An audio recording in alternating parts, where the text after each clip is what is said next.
Assalamualaikum warahmatullahi wabarakatuh. Selamat sejahtera, selamat pagi. Okey, bertemu kita sekali lagi bersama saya Cikgu Anwar.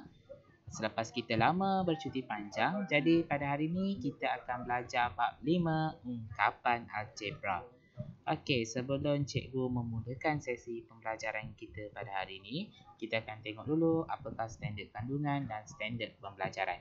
Okey, pada hari ini kita akan belajar standard kandungan 5.1, pemboleh ubah dan juga ungkapan algebra. Dan standard pembelajaran kita ada 4 objektif. Yang pertama, kita akan belajar bagaimana menggunakan huruf untuk mewakili kuantiti yang tidak diketahui nilainya. Seterusnya, menyatakan sama ada pemboleh ubah itu mempunyai nilai yang tetap atau nilai yang berubah. Yang seterusnya, kita akan belajar bagaimana menentukan nilai ungkapan algebra apabila nilai pemboleh ubah diberi dan membuat berkaitan dengan situasi yang sesuai. Dan yang seterusnya, objektif yang ketiga, mengenal pasti sebutan dalam suatu ungkapan algebra. Dan seterusnya, menyatakan perkara yang mungkin bagi sebutan algebra. Dan yang keempat, kita akan belajar bagaimana mengenal pasti sebutan serupa dan sebutan tidak serupa. Jadi kita tengok dulu standard kandungan 5.1 pemboleh ubah dan ungkapan algebra. Jadi fokus kita yang untuk hari ini, yang pertama, bagaimana kita menggunakan huruf untuk mewakili suatu pemboleh ubah.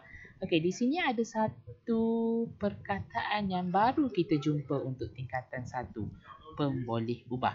Okey, untuk membantu kamu memahami apakah itu pemboleh ubah dengan lebih mudah, okey, cikgu ada satu video di sini. Kita tonton dulu dan kemudian kita akan tafsirkan maklumat yang kita perolehi daripada video ini.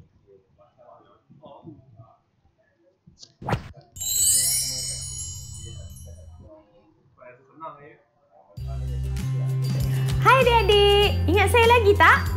Hari ni kita nak belajar tentang ungkapan algebra. Adik-adik tahu tak apa itu nombor numerik? Nombor numerik ni contohnya nombor bulat seperti 1, 2, 3 dan seterusnya. Pecahan seperti setengah, 1/3 dan lain-lain. Perpuluhan juga ialah nombor numerik yang sering kita gunakan, seperti 2.1, 3.45 dan lain-lain. Adik-adik juga tentu biasa membuat operasi matematik yang melibatkan nombor-nombor tersebut. Apabila kita membuat pernyataan matematik yang melibatkan nombor dan operasi, kita sebenarnya membuat ungkapan numerik. Contohnya, 2 tambah 3. Kadang-kala, kita boleh gunakan huruf untuk mewakili suatu nombor. Andaikan saya ada 3 batang pen. Saya boleh tulis, saya ada 3 batang pen. Katakan, saya genggam beberapa batang pen ini. Saya boleh katakan, saya mempunyai X batang pen. Dengan X mewakili nombor yang tidak saya ketahui. Dan nilai X boleh berubah-ubah. Nilai X ini dikenali sebagai pemboleh ubah. Adik-adik, kita boleh gunakan apa saja huruf sebagai pemboleh ubah untuk mewakili bilangan apa saja. Contohnya, bilangan buku, bilangan murid-murid dan lain-lain. Apabila kita membuat pernyataan yang melibatkan nombor, pemboleh ubah dan operasi matematik, kita sebenarnya membuat ungkapan algebra.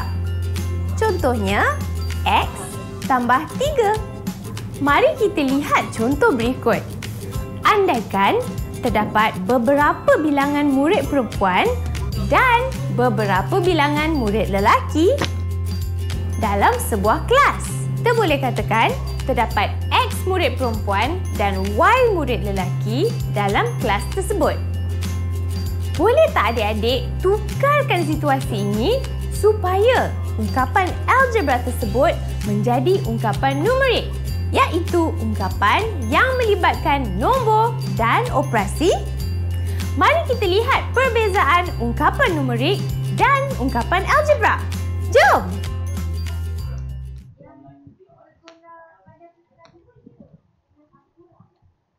Okey.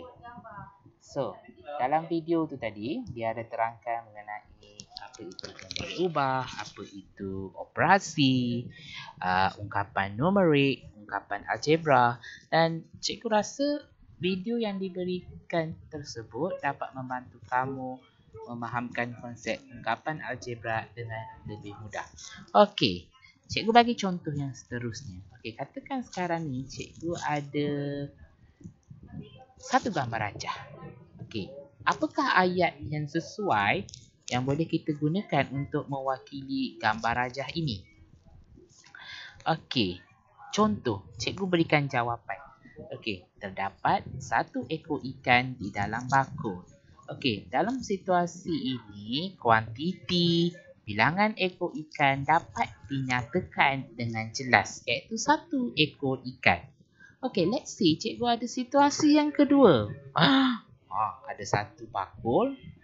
Dalam bakul ni ada ikan, tapi kita tak tahu berapa ekor ikan. Jadi kalau untuk situasi dua ni, ayat yang sesuai untuk kita bina adalah terdapat beberapa ekor ikan di dalam bakul. Bagi situasi dua, kuantiti atau bilangan ekor ikan ini tidak dapat dinyatakan dengan jelas. Okey, kita boleh lihat daripada perkataan beberapa. Contohlah, cikgu ada contoh yang kedua. Terdapat beberapa ekor haiwan di dalam zoo tersebut. Terdapat beberapa buah buku di dalam beg tersebut.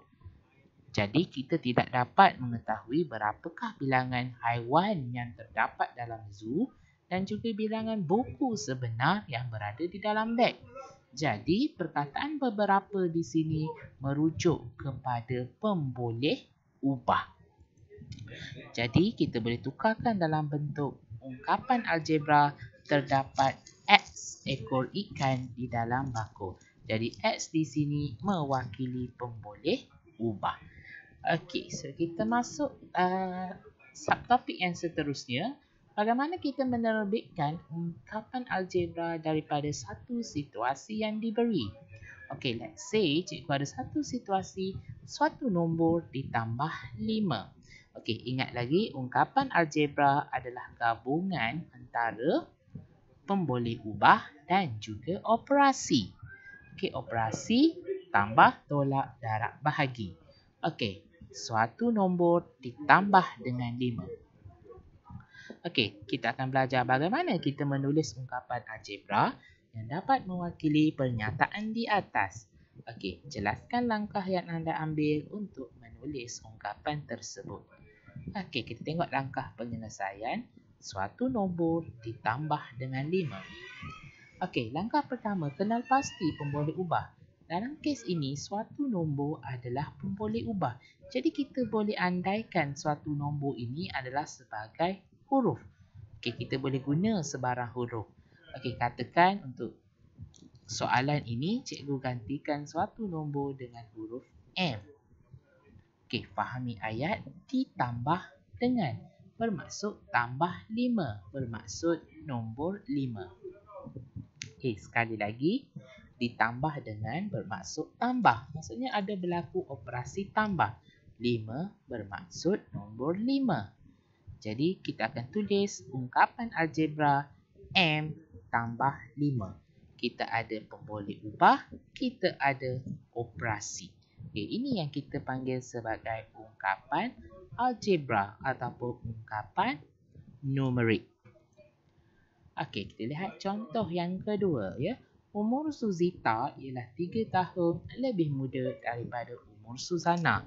Okey, kita akan soalan pertama, nyatakan pemboleh ubah yang sesuai dan seterusnya tulis ungkapan algebra yang mewakili pernyataan di atas dan jelaskan langkah yang anda ambil untuk menulis ungkapan tersebut. Okey, kita tengok soalan. Umur Suzita ialah 3 tahun lebih muda daripada umur Suzana. Okey, kenal pasti umur Suzita. kita tak tahu berapa umur Suzita. Jadi kita andaikan sebagai A. Okey, lebih muda daripada bermaksud tolak. 3 tahun bermaksud nombor 3. Jadi, langkah ketiga kita akan menulis ungkapan.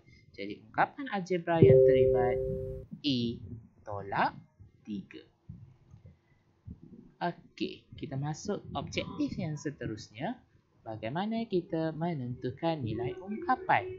Okey, so sekarang diberi ungkapan 3x tambah 7. Kita ada pemboleh ubah, kita ada operasi. Gabungan kita panggil sebagai ungkapan. Okey. Sekarang ni kita perlu jelaskan apakah yang perlu anda lakukan untuk mencari nilai ungkapan ini. Okey, selalunya dalam soalan nilai pemboleh ubah akan diberi. Okey, sebagai contoh, okey, kita mencari nilai ungkapan 3x tambah 7 apabila diberi x sama dengan 3. Jadi kita akan buat proses penggantian dengan menggantikan nilai 3 ke dalam x. Jadi 3 dalam kurungan 3 tambah 7, 9 tambah 7. Jadi nilai ungkapan ini adalah 16. Okey, alamak tertinggal. Tak apa, kita abaikan. Okey, kita akan belajar objektif tersebut. Objektif yang seterusnya. Okey, kita akan belajar apakah sebutan dan pekali dalam suatu ungkapan. Okey, ini kita panggil sebagai ungkapan. Ingat lagi, ungkapan numerik ataupun ungkapan algebra. Kita ada pemboleh ubah dan juga operasi. So, bolehkah kita menyatakan setiap bahagian yang membentuk ungkapan algebra? Contoh, kalau ada kereta, kita ada bahagian cermin, pintu, tayar. Begitu juga dengan ungkapan algebra. Dia ada bahagian-bahagiannya tersendiri. Okey, contoh 5x tambah 3. Okey, nombor sebelah pemboleh ubah kita panggil sebagai pekali. Huruf kita panggil sebagai pemboleh ubah. Okey, 3 kita panggil sebagai operasi. Okey, dan kita ada satu nombor yang tiada pemboleh ubah, kita panggil sebagai pemalar. Faham? Jadi ingat, ada 4 bahagian dalam satu ungkapan algebra: pekali, pemboleh ubah, operasi dan juga pemalar. Okey, kita masuk objektif yang seterusnya. Okey, mengenali sebutan serupa dan sebutan tidak serupa. Okey, katakan cikgu ada 2 sebutan algebra, 5x dan juga 12x. Okey, hubungan antara kedua-dua sebutan ini kita panggil sebagai sebutan serupa kerana pemboleh ubahnya sama. Kemudian, cikgu ada 5y dan juga 12x. Okey, hubungan antara kedua-dua sebutan ini kita panggil sebagai sebutan tidak serupa kerana pemboleh ubahnya tidak sama. Okey, jadi itu sahaja untuk hari ini. Okey, ingat, jadi kita telah belajar 4 perkara. Okey, yang pertama kita belajar apakah itu ungkapan algebra. Yang kedua, mengenal pasti pemboleh ubah. Yang ketiga, membina ungkapan algebra daripada situasi yang diberi. Yang keempat, kita belajar mengenal bahagian dalam ungkapan algebra. Yang kelima, mencari nilai ungkapan apabila diberi pemboleh ubah. Dan yang terakhir, kita belajar apa itu sebutan serupa dan sebutan tidak serupa. Jadi, cikgu berhenti dulu pada subtopik 5.1. Kita akan sambung subtopik 5.2 pada minggu yang akan datang. Okey, jangan lupa buat ulang kaji dan teruskan buat latihan. Kekal di rumah. Itu saja, kita jumpa lagi. Bye.